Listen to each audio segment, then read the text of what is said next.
Hola, buenos días. Me llamo Dan. Soy Global Director de Publicidad en Telefonica. Unfortunately, that is where the Spanish stops for me. I'm getting Spanish lessons. It's getting better, but not quite good enough to present to you today. So my apologies. Today, it's an honor to be with you at an MMA event here in Spain. I've been involved with the MMA for many years, and I'm glad to talk to you. What I'd like to talk to you about today is really talking about some of the big changes that are going on in advertising and how some brands are using context to get closer to their consumers. And I've learned a lot since I've been at Telefonica about change. A lot of industries are being disrupted, and none more so than telecoms.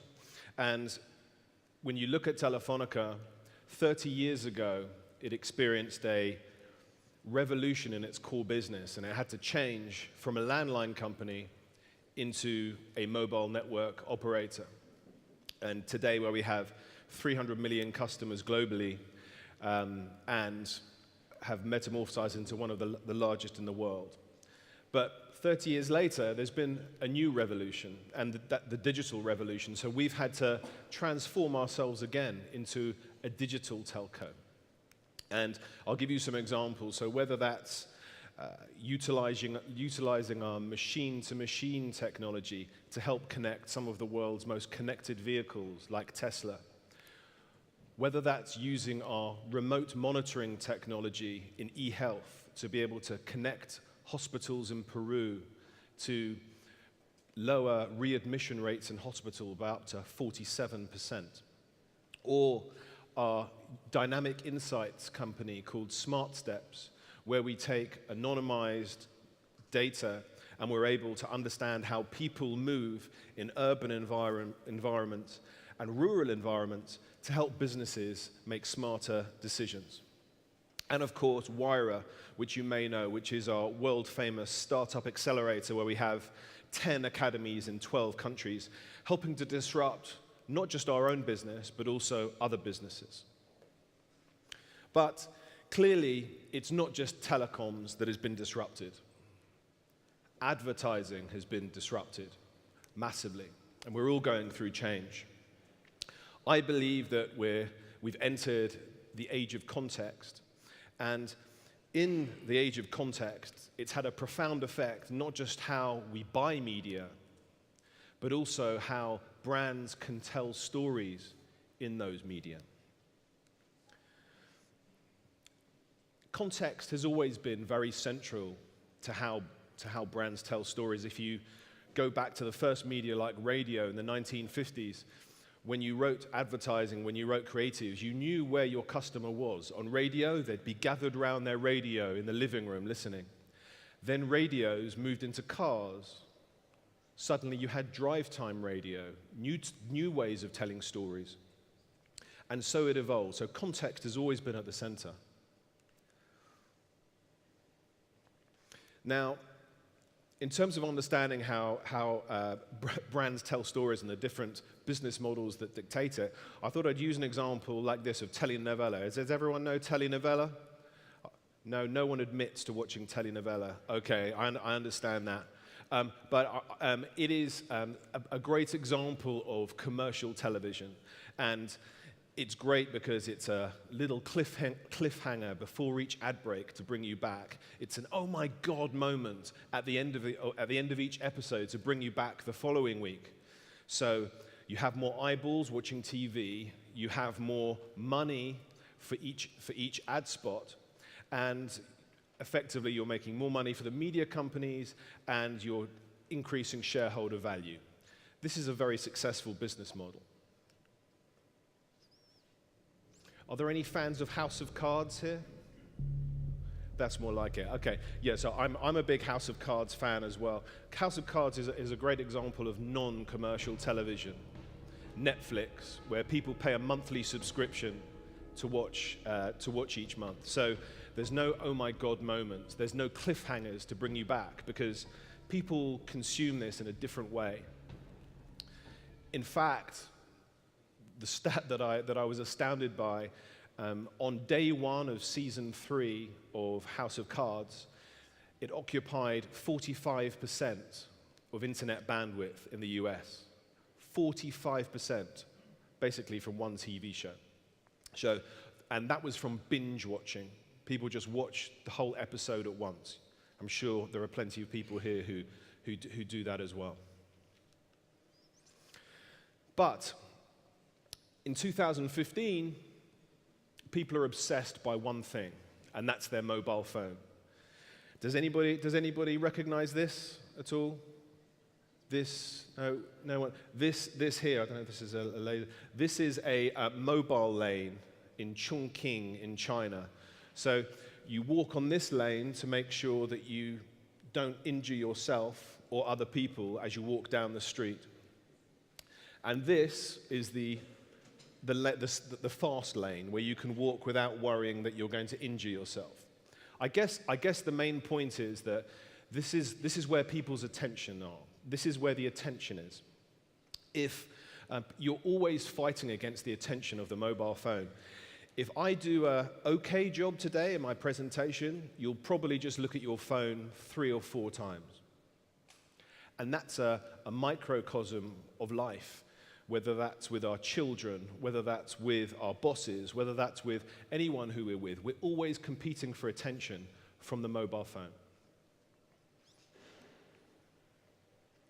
In 2013, Shell Israel and Robert Scoble wrote a fantastic book that I highly recommend if you haven't read it, called The Age of Context. They predict that we're moving into an age, or have now moved into an age, which is dictated by the next generation of personalization technology.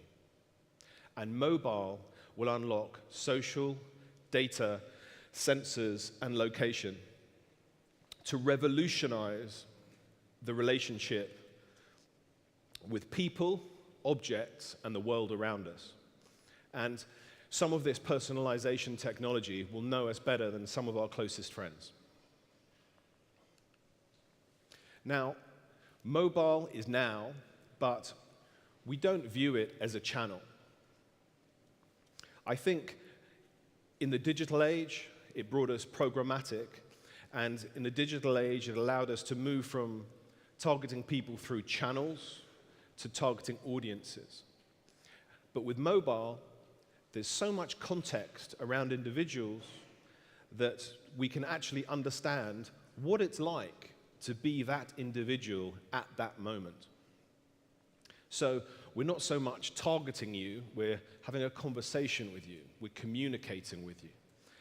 And that's the opportunity. And that's why I think, that the next generation of superstar creatives are less likely to be Don Draper and Peggy from Mad Men. They're more likely to be a combination of creative and technology, of Mad Men and Math Men, to use Martin Sorrell's example.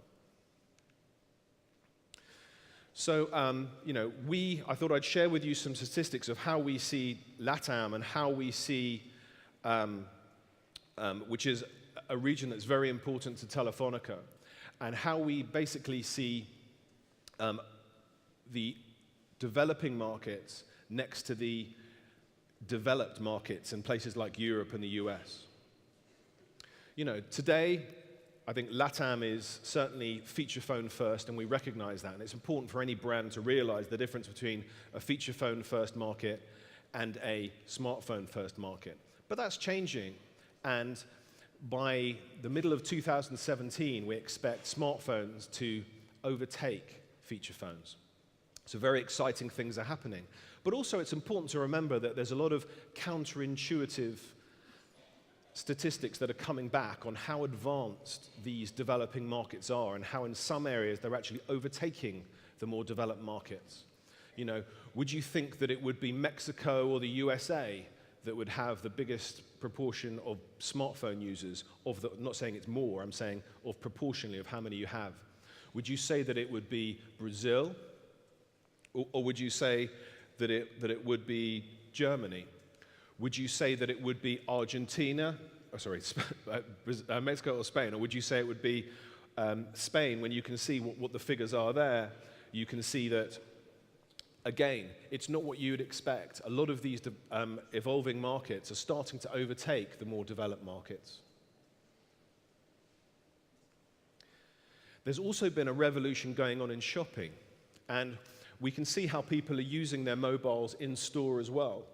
And when you compare the behavior that's already happening in developed markets, like here in Spain, you can see that in Latam and some developing markets, it's actually exceeding that.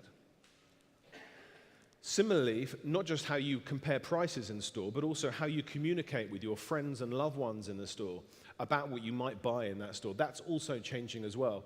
And you can see how the difference is in some of the more developed markets over here, including Spain at 38%, and then also how that builds into Latam, where this behavior is even more pronounced. So we're seeing a leapfrogging going on.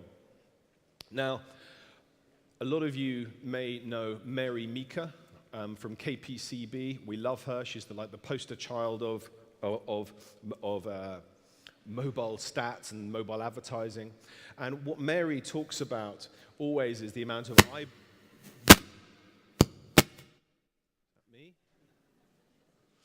She doesn't talk about that. What Mary Meeker talks about is the 3x opportunity. In the US, she says that 24% of eyeballs on mobile, but only 8% of spend. Now, when you look at that across Latin America, you can see that that's different. In Mexico, which is the most advanced market, it is the difference is between 7 and 20. It's quite similar. Also a 3x opportunity.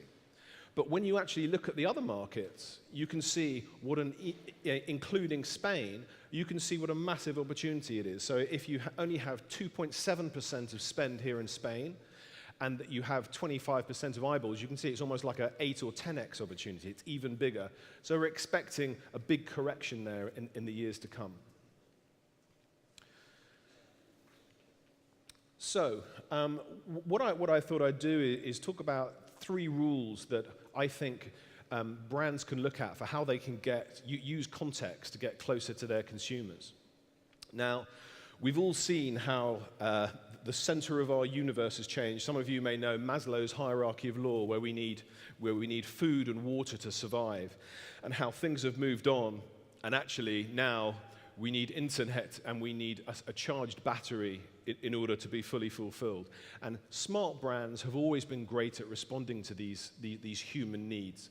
And you can see that here they will sponsor Wi-Fi inside airports, and they will sponsor charging inside airports.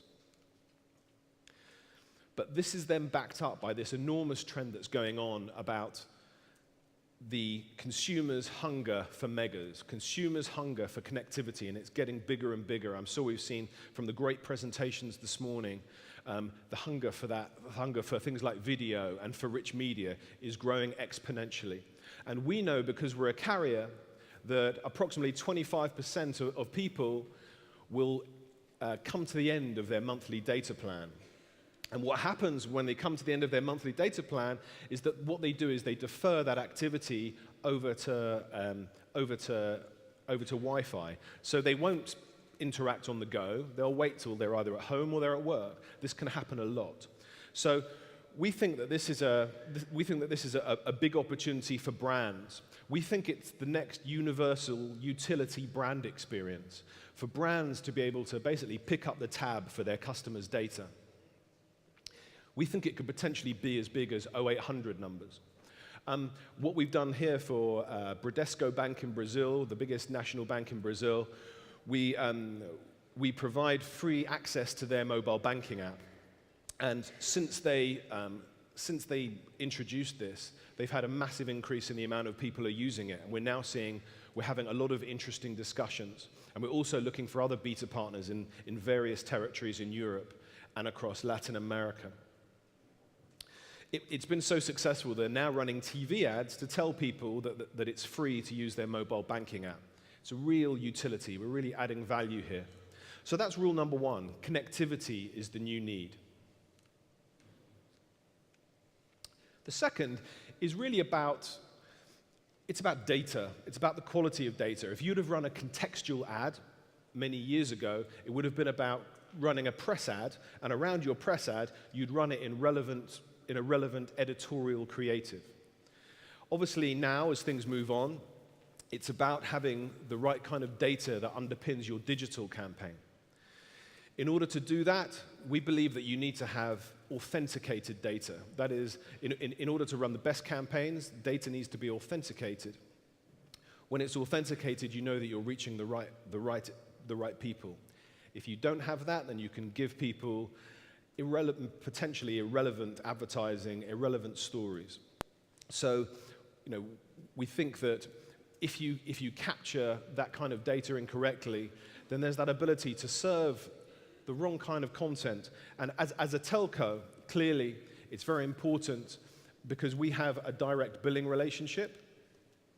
We believe that we have that level of authentication where we know who you are, so we can make sure, for sure, we're first party, not third party, that we can serve you the right kind of data. Similarly, we don't just know who you are, we also understand some of your behaviors and what you're doing. And finally, of course, some of the contextual data around how you're behaving, things like geolocation and also identity. So that would be rule number 2. Get closer with high-quality data. Make sure you know who your customers are. The final point is around mobile creative. I spoke about 3 years ago, I think it was at an MMA event as well, in Cannes, about what people want from mobile creative, how brands can deliver mobile creative. And for consumers, for people, I said it was about kill time, save time, and prime time for content. Things have kind of stayed in that sort of way in terms of what you should think about. The technology has moved on a bit, but largely things haven't changed in terms of the way that a lot of the mobile creative is going. I think the MMA is doing a lot of really great work in terms of using with the Smarties and things like that to try and elevate the level of mobile creative. But I think that there's so much opportunity for mobile creatives to express themselves. I think there's a new generation of young mobile creatives who are waiting to utilize this contextual data, this contextual information to deliver relevant experiences at the right time. And I think we're only just starting to see what that can be. This is a great example of a service that runs here in Spain. And what it does, it doesn't, when it delivers you a product that you order online through your mobile, it will understand where you are and will deliver that product to exactly where you are. Not necessarily here, I think a guy's on a beach, right, having something delivered, rather than just delivering something to your home or to your office. I'm not saying this is something that brands should go and do. I'm just saying it's a different way of thinking, which unfortunately I don't think we're seeing enough of. There are some great campaigns out there, but I think there's a lot more that we can do as an industry today. And I think that, with a lot of the great brands and the great companies that are in the room today, and we've seen a lot of great presentations, there's something we can do to elevate the level of mobile creativity, bringing our siloed approach, bringing media people together with creative people, together with data people, together with technology people, to make sure that we're really thinking together and we're delivering the best kind of work that we can. I'll now just share with you a quick example. It's actually 2 years old. Saddens me a little bit that we had to go back 2 years. It's my favorite sort of example of a contextual advertising campaign, and it was run in Guatemala. Yeah, I'm at the Nike store. There he is. He's getting the message. There's a promotion for Beatback. I think so. Yeah, we got him. Big bubble gum!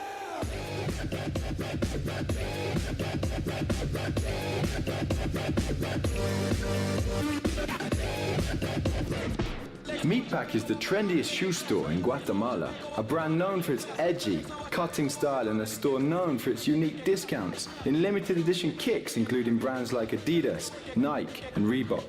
An icon for the sneakerhead subculture with over 60,000 fans on their fan page in less than a year. They needed to launch a new promotion that lived up to their hardcore fans, an innovative way to earn your discount. We created Hijack, an enhancement for the official Meatpack app used by our customers. Using GPS tracking technology that marks every competitor's store of the brand sold at Meatpack. So every time one of our sneakerheads enters one of the stores, it triggers a special notice with a promotion. Hijack sends an alert to the person's mobile with a discount that starts at 99% and decreases by 1% every second that goes by, making the countdown stop until you reach our store.